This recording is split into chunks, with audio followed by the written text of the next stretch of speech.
예, 오늘 제가 여기 오기 전에는 여기 대부분이 이제 창업을 준비하시고 계신 그런 분들이 꽉 찰 것 같았는데 보니까 뭐 공무원분들도 많이 계시고 학계에서도 많이 오신 것 같더라고요. 사실 와서 여기서 공무원 욕 엄청나게 하려고 했는데 약간 톤 조정을 해야 될 것 같아가지고 거기에 맞지 않는 제가 얘기를 좀 할 수도 있어요.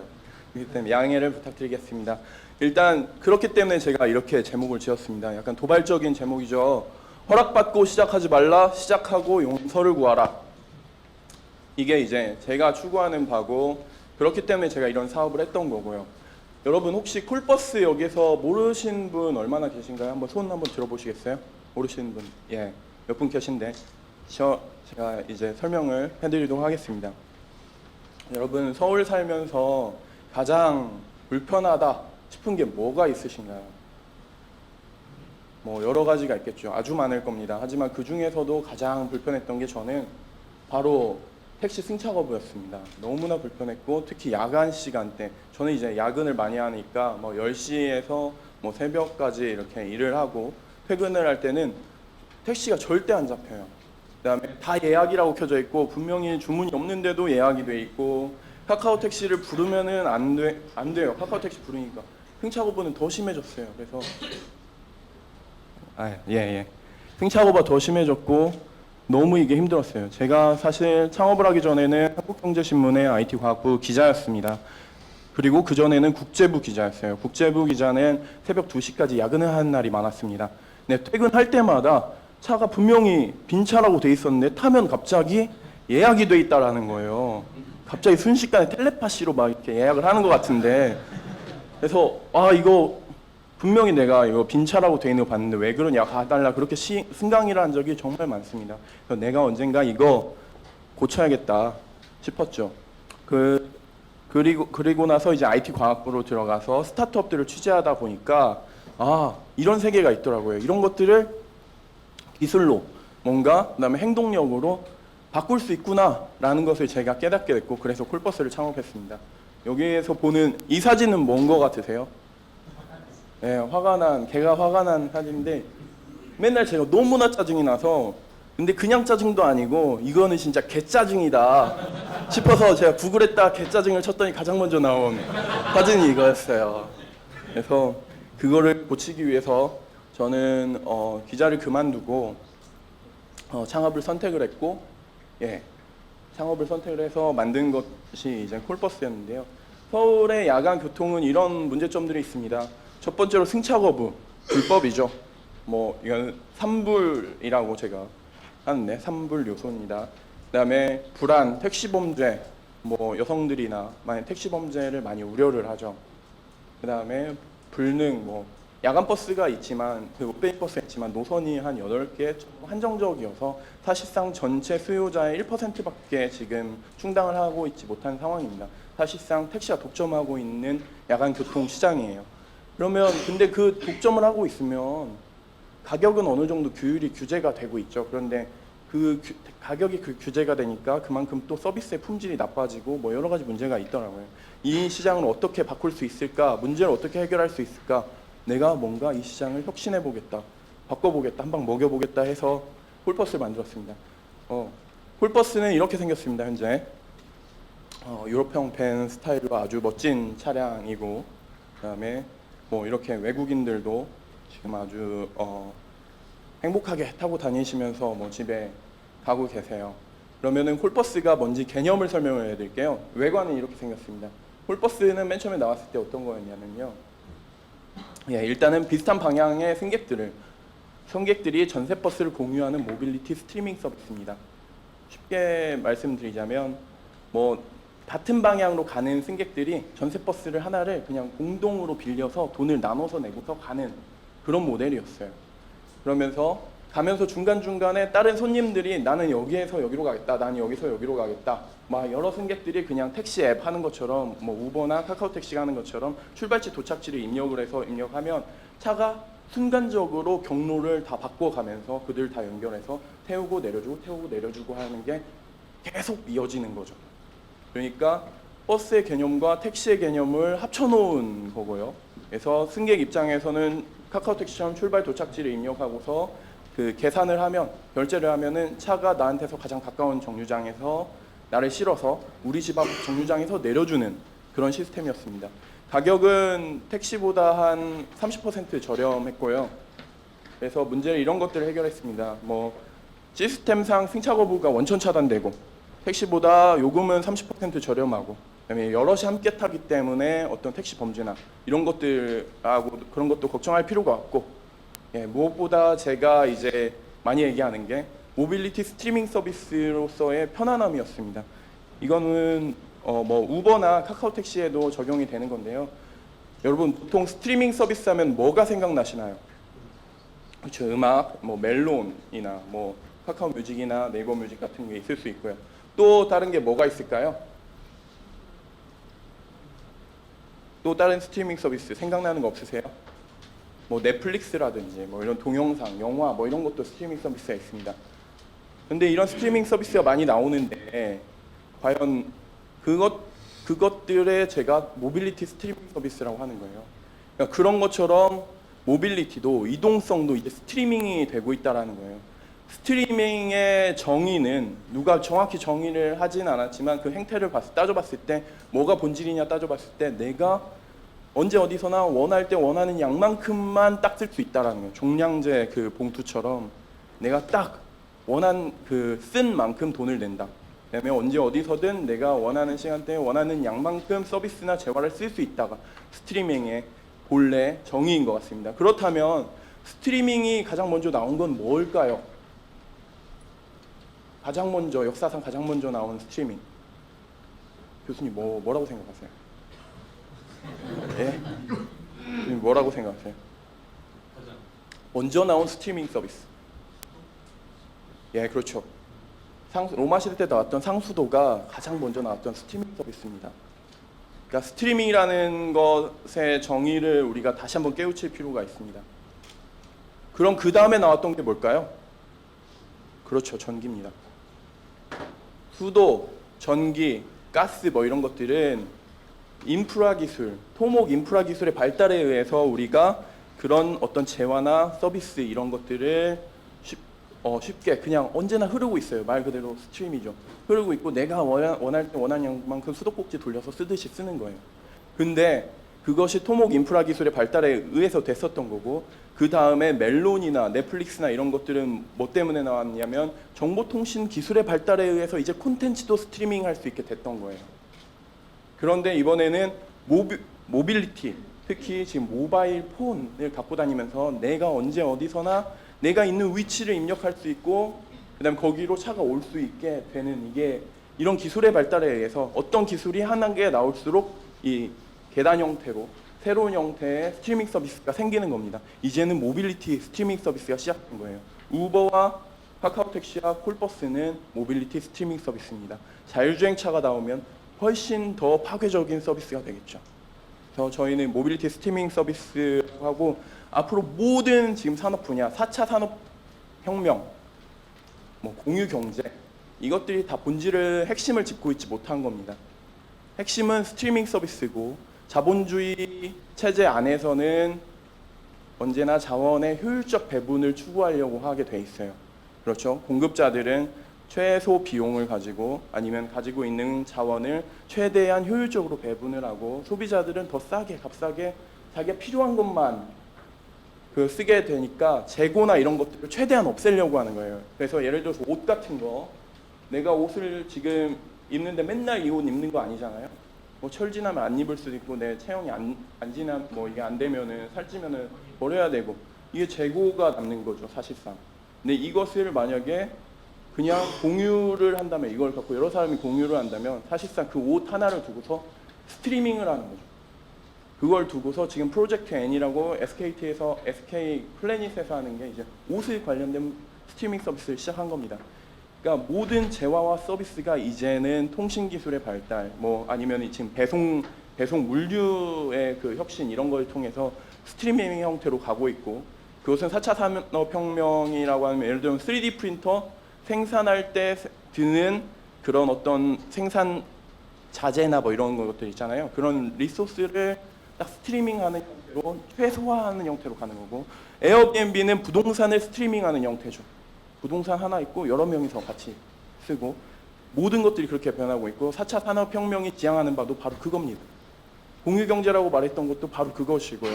경제학적으로 보면은 스톡 경제에서, 그러니까 스톡으로 재화를 갖고 있던 거에서 이 재화를 갖고서 이게 플로우 경제로 전환되는 그런 것이고, 기술의 발달에 의해서 그게 되고 있는 겁니다. 그래서 저는 사실 자율주행차 때문에 이 사업을 시작했고, 이것을 모빌리티 스트리밍 서비스라고 정의를 하고 있으며, 그다음에 우버나 이런 데가 프라이빗 모빌리티 스트리밍을 할 때 우리는 퍼블릭을 하겠다라고 해서 나온 그런 기업이고 그런 서비스라고 소개를 드리겠습니다. 예, 어느 정도 이제 개념 설명을 했으니까 이제 본격적으로 저희가 어떻게 고문을 당했는지 여러분들께 소개를 해드리겠습니다. 예, 이게 아주 복잡한데요. 원래 여기에 언론도 사실 껴 있어야 되는데 그러면 너무 복잡해질 것 같아서 언론은 일단 뺐습니다. 저는 2015년 7월에 퇴사를 하고서 8월에 법인을 설립을 하고 12월에 처음 MVP, 그러니까 가장 이제 그 베타 서비스가 12월에 출시가 됐습니다. 출시가 되자마자 택시조합에서는 이거 이상한 거가 돌아다닌다. 그래서 서울시에다가 단속 요청을 했습니다. 단속 요청이 들어갔는데 서울시에서는 이거를, 그러니까 단속할 수 있는 권한은 서울시가 갖고 있어요. 뭐 법 제정이나 이런 거 못하지만. 근데 봤더니 이게 뭔지 모르겠어. 이게 불법인 것 같기도 하면서도 아닌 것도 같고. 근데 공유경제라고 하니까 박원순 시장은 자기가 공유경제를 이제 주창하는 인물인데 이 자기네들이 단속을 하면은 이게 말이 안 되는 거죠. 그렇죠. 자가당착 빠지는 겁니다. 그래서 그 공을 우리는 안 할래. 정치적인 그런 것도 있으니까요. 스타트업 이런 것들을 탄압하는 행위가 될 수 있으니까 이거는 사실 약간 정치판이었거든요, 이게. 그래서 그러면 국토부에다 그걸 넘겼습니다. 국토부에다 법리 검토 요청을 하는 형태로 너네들이 알아서 처리해라 했는데, 서울시에서는 사실상 아예 국토부에서 알아서 커트해주겠지, 단속하겠지라고 생각했는데 웬걸 이때 언론에서 엄청나게 이제 이런 서비스가 나왔다. 근데 이게 뭐 법적인 문제 때문에 뭐 규제에 휩싸였다. 막 이렇게 해서 그때 KBS, MBC, 뭐 SBS 모든 지상파, 그 다음에 신문, 아마 나온 곳이 한 콜버스를 다뤘던 매체가 100개가 넘었을 겁니다. 그리고 저는 맨날 인터뷰하러 다니느라고 정신이 없었고요. 그래서 국토부에서는 이제 그 여론의 그 압박을 받았습니다. 모든 사람들이 콜버스를, 사실상 한 90%의 시민들은 기존의 택시 승차 거부에 너무나 화가 나 있었고, 택시에 친절하지 못한 어떤 불친절에도 화가 나 있었고, 우리가 기다렸던 건 이것이다 해서 댓글이 장난이 아니었어요. 그래서 지금 이걸 규제하는 게 말이 되냐, 너네가 문제를 해결하고서 하던지, 택시 승차 거부 문제를 해결하겠다고 별별 것을 다 해보고, 그다음에 기본료를 뭐 20%를 한꺼번에 올려보고 뭐 했는데 결국 그것 때문에 해결된 건 아무것도 없고, 그러다 보니까는 이런 서비스가 잘 되기를 바라고 응원을 했던 거죠. 그렇다 보니까 국토부가 저희를 뭐 어떻게 못하게 단속을 할 수가 없는 입장이었습니다. 그 다음에 더군다나 저희는 불법이 아니었어요, 처음부터. 여러분, 전세버스 이렇게 팀을 짜가지고 전세버스 한 대 돈 capture해서 돈 빌려서 같이 타고 가는데 그게 무슨 불법입니까? 그렇죠. 그러니까 처음부터 그게 불법이 아니었던 거예요. 그러니까 이제 골머리를 앓는 거죠. 그러면은 기존의 여객 자동차 운수 사업법의 체계가 아예 시스템이 흔들리는 그런 상황이 왔던 거고, 그러다 보니까 이제 머리가 아파지는 겁니다. 근데 때마침 그때는 이제 이 논란이 막 불거졌을 때가 2월 정도였어요. 1월부터 시작해서 막 이제 최고조에 달했던 2월이었는데 총선이 4월이었어요.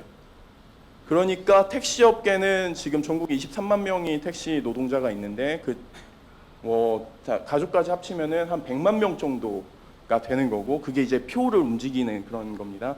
택시 기사들은 또 움직이는 이제 여론 확성기 역할을 하기 때문에 손님들한테 얘기를 하죠.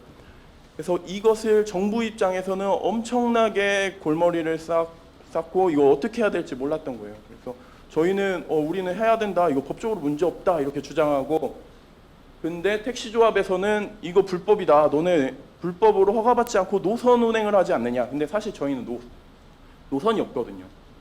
그냥 출발지에서 택시랑 똑같기 때문에 계속 바뀌는 거기 때문에 노선을 이렇게 정해놓고 다니는 게 노선이잖아요. 노선이 없는데도 불구하고 허가받지 않은 노선 운행을 한다면서 그냥 조선일보의 일면에다가 광고를 때려버린 거예요.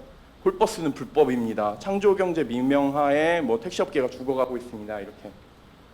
그럼 저는 이제 반박 보도자료로 불법은 지금 너네가 명예훼손한 게 불법이다 하면서 저는 그렇게 반박을 했고 계속 이게 공방이 계속 되는 거죠. 저희는 지금 그때 당시 스타트업 4명이었던 스타트업이었고 거기는 이제 뭐 23만 명이 함께하는 그런 곳이었으니까 그렇게 싸웠습니다. 근데 그러다가 결국 국토부에서도 우리를 계속 설득하고 압력을 넣고 뭐 저쪽에서도 계속 그러니 그러면은 그런 해결 방안을 낸 게 제가 먼저 그러면 상생을 하자. 어떻게 하냐? 우리 플랫폼에 택시도 넣어주겠다. 택시가 그 대형 택시를 사서 넣어주면 그러면 우리가 전세버스랑 같이 이렇게 돌리면서 이 플랫폼에 같이 들어와서 함께하자. 이렇게 했더니 이제 택시 쪽에서는 안 된대요. 전세버스는 빼고 택시랑만 해야 된대요. 그 다음에 그럼 국토부도 빨리 해라. 지금 막 저기 VIP가 엄청 경로하고 있다.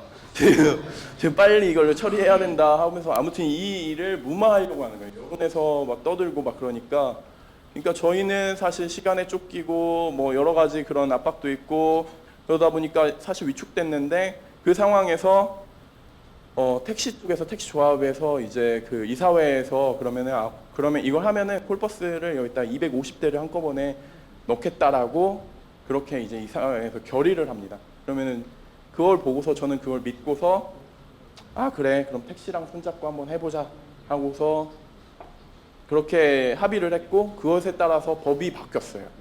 그러니까 국토부가 여객자동차운수사업법 시행규칙을 바꿔서 콜버스에 해당하는 그럼 야간 시간대에 뭐 이제 이 합승을 할 수 있는 그다음에 이게 탄력적으로 노선을 변경할 수 있는 이런 것들을 택시에 한정해서 주는 물론 노선버스도 주긴 줬는데 노선버스는 사실상 할 수가 없어요. 다른 규제 때문에.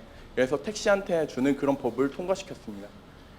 그래서 그 후로 저희는 7월부터 택시랑 해서 하는 그 사업을 시작을 했습니다. 근데 맨 처음에 약속과 다르게 택시는 250대를 맨 처음에 넣어줘야 되는데 안 해주고 시작한 게 17대밖에 안 됐어요. 약속과 다르게. 근데 나중에 이제 하면서 늘리겠다 했는데 아직까지도 미온적인 대응을 했고 그때 제가 계약서를 받아놓지 않았던 것이 지금도 약간 한스럽습는 그런데요. 말이 잘 안 나오네. 너무 이게 약간 오라가 치밀어서 그런지 모르겠지만 그래서 저희는 뭐 여러 가지 다른 그런 길을 찾고 있어요. 근데 그때 또 공무원들이 어떻게 하는지를 제가 더 말씀을 드릴게요. 공무원들은 일단 첫 번째로 그 정치적인 문제 때문에 총선이나 뭐 이런 것들 때문에 빨리 어떻게든 통과시키고 하려고 했던 거였어요. 국토부는. 그래도 저희를 어느 정도 배려를 하고 도와주려고 그래도 하셨습니다. 그래서 법 조항을 변경을 했는데 결국은 칼자루는 택시가 주게 됐고 그것 때문에 택시가 독점할 수 있는 실제 사업권 자체가 택시가 갖고 있고 저희는 그냥 어떤 콜센터 같은 역할을 하는 걸로 그 법 때문에 바뀌었거든요. 그래서 그렇게 된 상황에서 이제 그럼 서울시에서 이제 서비스를 시작하려고 했는데 서울시가 다시 또 규제를 건 겁니다. 뭐냐면 원래 저희가 서비스는 10시부터 새벽 4시까지 6시간 동안 하고 있었는데 서울시는 그거 안 된다. 10시부터는 사람이 많으니까 너는 12시부터 해라. 12시부터 새벽 6시까지 해라.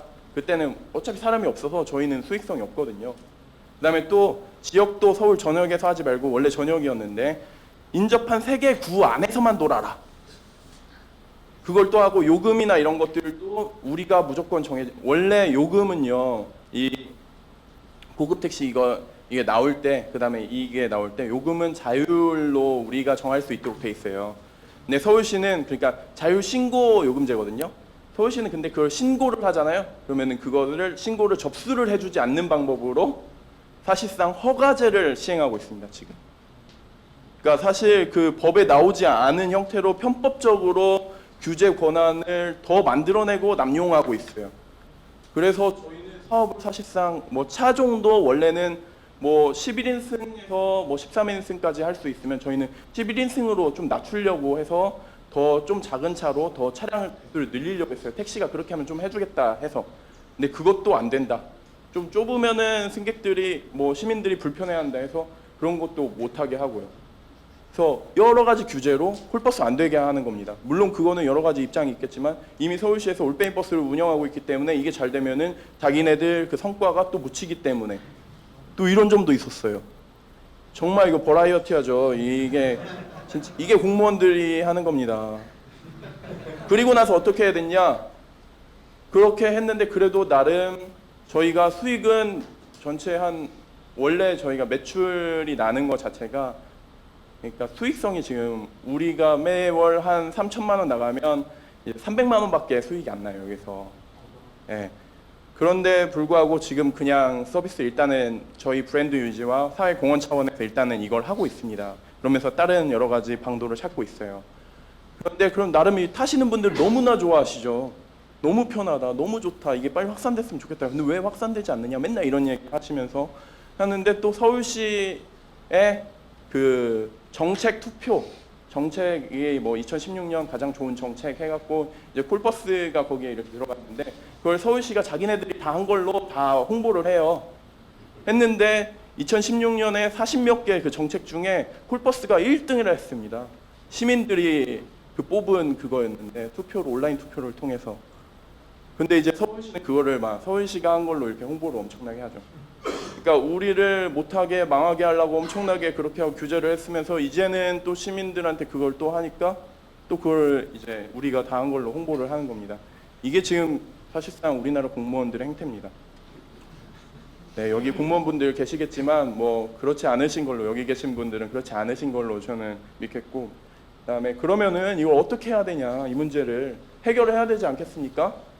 저는 그나마 원래 기자 출신이기 때문에 언론 네트워크도 있고 뭐 여러분들이 지지를 해주셨기 때문에 언론을 통해서 그나마 이 법 개정까지는 갔어요. 물론 이 법 개정이 하나의 포지티브 규제를 하나 다시 만드는 형태로 돼서 저희가 지금도 사업을 제대로 하고 있진 못하지만 아무튼 뭔가 해주시려고는 했어요.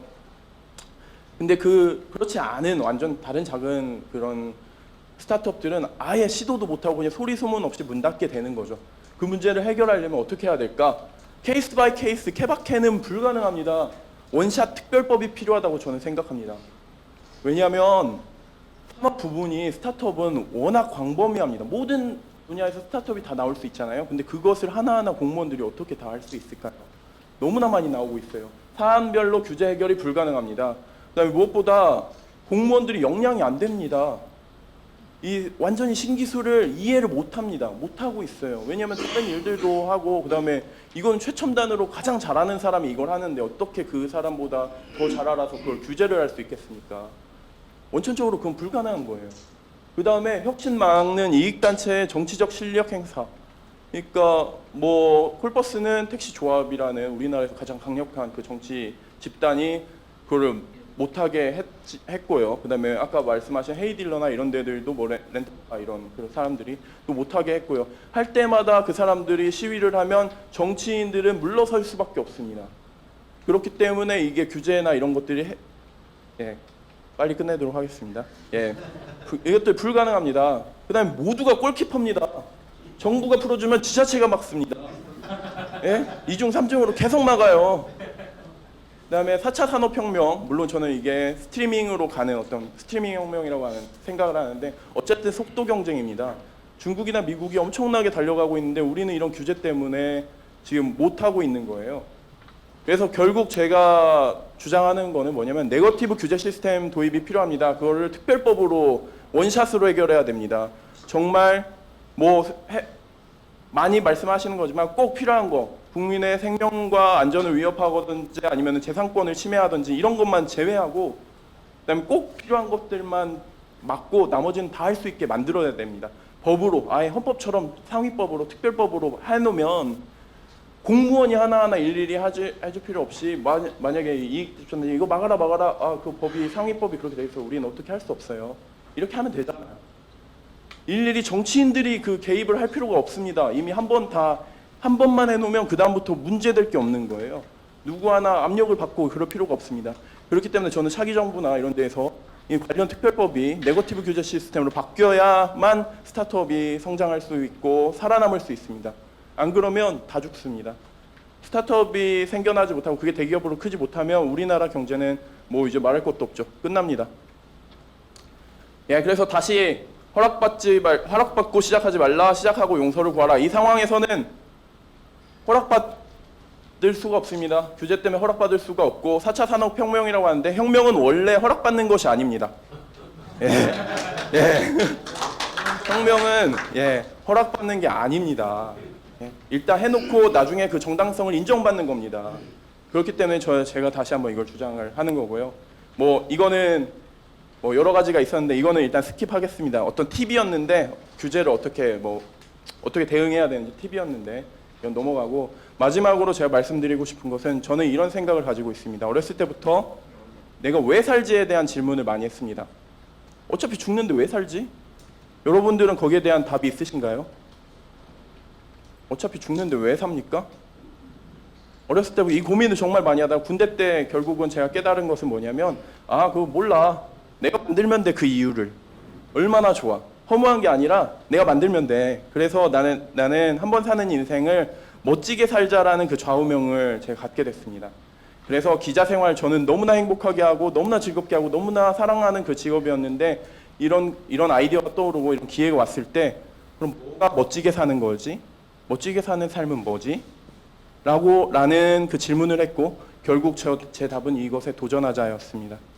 그래서 You only live once. 요즘에는 욜로라고 해서 한 번 사는 인생 즐기자라고 많이 말하는데, 저는 여기에서 그냥 즐기자가 아니라 멋지게 살자가 제 좌우명이고요. 그래서 여러분들도 항상 이것을 떠올렸으면 좋겠습니다. 특히 창조 경제 하려면은 교육이 혁신돼야 됩니다. 근데 여기 뭐 교육자분들도 많이 계신 걸로 알고 있는데, 그 학생들한테 다른 걸 가르치는 것도, 지식을 가르치는 것도 중요하지만 왜 사는지, 한 번 사는 인생인데 어떻게 살 것인지 그것부터 한번 다시 상기시키는 게, 그렇게 하면은 자연스럽게 창업할 것 같은데요. 저는 스타트업 다 하고 제가 그랬으니까요. 예, 제 발표는 여기까지 해서 시간이 없어서 원래 더 많이 하고 싶은데요. 나중에 기회 되면 하겠습니다. 감사합니다.